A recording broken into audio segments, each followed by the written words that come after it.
C'est parti pour les étirements. Pour finir cette séance, un petit enchaînement. Donc on va se mettre en position fœtus. Donc les talons vers les fesses. On va enrouler les cuisses avec les bras. La tête est dans les genoux. Et tout doucement, on va avancer les pieds.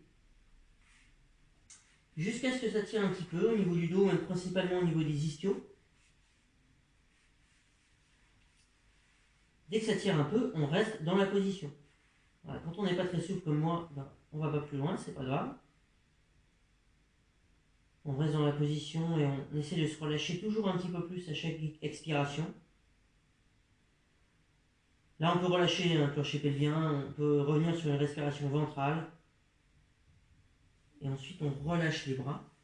On continue à étendre les jambes. Les pointes de pied relevées. On va croiser les doigts. Tirer les paumes de main loin devant et en même temps le milieu du dos vers l'arrière. Comme si on voulait sortir les épaules de leur cavité. Okay, là, on ne va pas chercher avec les mains vers les pointes de pied. C'est le milieu du dos qu'on va chercher vers l'arrière, mais en même temps, les mains vont chercher loin. On relâche la tête, bien sûr. Les étirements de fin de séance, ça doit être des étirements de détente. Et ensuite, progressivement, on va aller chercher en direction des pointes de pied, tout doucement, sans plier les genoux. On va où on peut, on ne doit pas chercher la douleur. On s'arrête dès que ça tire un peu.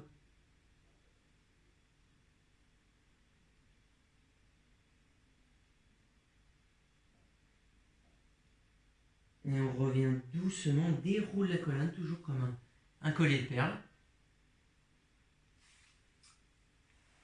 Et ensuite, on va prendre un genou, ici. Et tout doucement, en contrôlant avec ce genou contre les mains, on va dérouler la colonne au sol. Et on va tirer ce genou vers soi sans décoller le bas du dos. Et sans décoller l'autre pied, qui reste au sol. Allez-y progressivement. Et sur chaque expiration, on doit sentir qu'on peut aller quelques millimètres, quelques centimètres plus loin.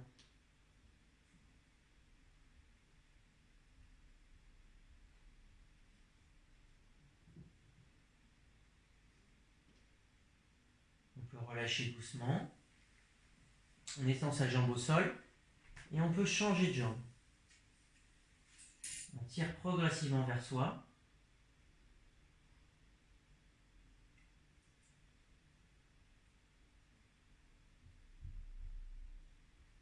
Sur chaque expire, on essaie de relâcher les épaules, de manière à ce que les omoplates restent bien plaquées au sol.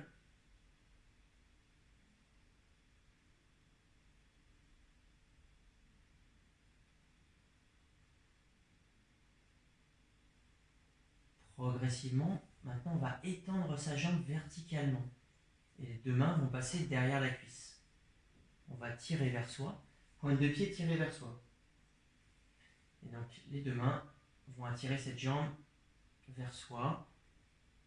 Donc jambes plus ou moins tendues. Hein. Voilà. L'intérêt c'est qu'on sente l'étirement des ischio-jambiers qui sont derrière la cuisse. Sans chercher la douleur. Chacun fait comme il peut. Comme on le voit, c'est vrai que la course à pied, ça ne donne pas de la souplesse au niveau des ischios. C'est pour ça que c'est très important, donc, que ce soit après une séance de renforcement musculaire, de marche, de course à pied, d'effectuer ce type d'étirement. On peut relâcher doucement, en étend cette jambe au sol, et on change. Deux mains derrière la cuisse, pointe de pied tirée vers soi, on étend sa jambe comme on peut, et on tire vers soi.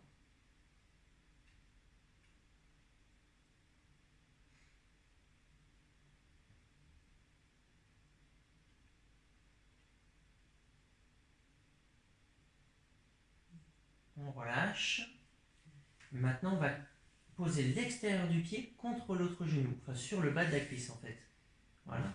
Mes deux mains sont derrière la cuisse qui est en dessous, donc la cuisse droite en l'occurrence, et je vais tirer vers moi pour sentir l'étirement normalement des fessiers et des pyramidaux.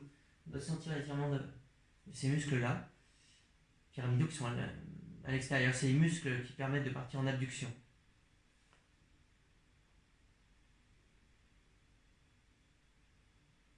Toujours progressif et sur chaque expire, On essaye de gagner quelques millimètres, simplement grâce au relâchement musculaire.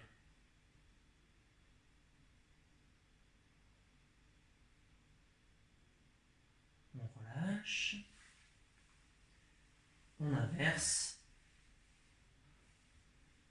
Relâchez les épaules. Sans à-coups, hein. Évitez les à-coups sur les étirements.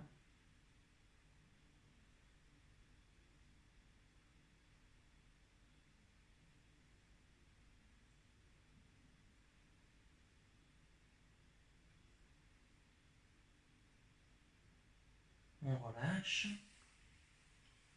Tendez votre jambe droite au sol. La main droite va prendre le genou gauche. Bras gauche tendu au sol, à angle droit par rapport au corps. Et je vais pouvoir tourner mon bassin vers la droite, tout en tournant ma tête vers la gauche. Mes épaules restent plaquées au sol. Mon bassin tourne, je vais où je peux. En fonction de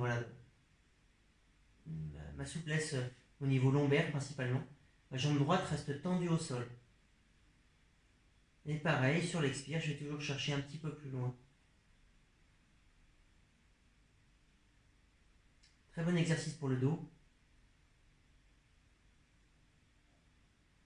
Je reviens doucement.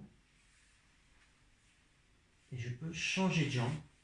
Main gauche, genou droit. Je tends mon bras droit ici au sol à angle droit par rapport au corps. Je tourne le bassin vers la gauche. Ma tête cette fois à droite pour fixer les épaules au sol.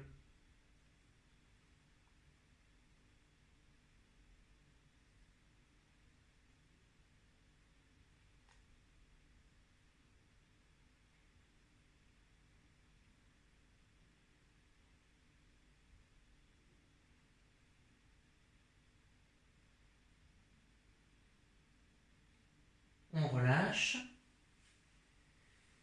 Les bras le long du corps au sol. Jambes fléchies. Deux jambes, deux genoux serrés.